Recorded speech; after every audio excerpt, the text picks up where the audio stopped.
And I got like written out of conservatism, whatever that is. It's not conservative, but because I interviewed Nick Fuentes, and my point, I said right in the interview, I'm totally opposed to anti-Semitism, just so you know.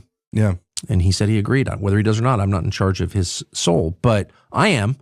But I interviewed Nick Fuentes because I wanted people to think about, why is this guy the most popular, much more popular than I am, influencer among young men? And it's because they've been destroyed by us. And that's a freaking fact. Yeah. And anyone who doesn't know that isn't listening, and anyone who listens but can't hear it is intentionally ignoring it. And shame on them. Yeah. My generation, I'm tip of the millennial, the older tip of the millennials and down.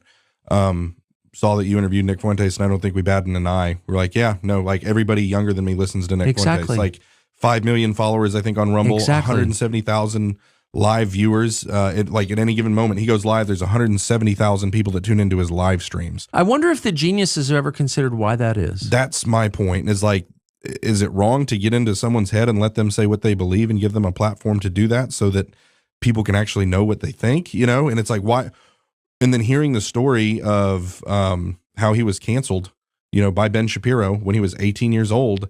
And it's like, what people need to have a window into the mind of the next generation. And I think that's the missing piece in that, is no one's thinking about that next generation and why they're attracted to this guy.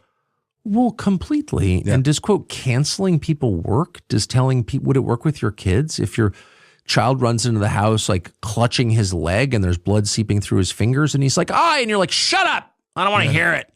Like, he could probably bleed to death. Like, you have to listen to people, period. And if you refuse to listen to people, you have to ask, why? Yeah. Why am I shouting someone down rather than hearing what he has to say? Probably because what he's saying implicates me. Yeah. And at least part of what he's saying is true. And a lot of what Nick Fuentes, and I'd take the anti-Semitism out, I'm against it, just to be clear. But a lot of what Nick Fuentes says is absolutely true. The United States Congress is unduly influenced by a foreign country called Israel. It's not hate against Israel, it's criticism of the U.S. Congress. Sure. No U.S. lawmaker should ever put a foreign country above his own, period. So Nick Fuentes is not a criminal for saying that. They're criminals for doing it.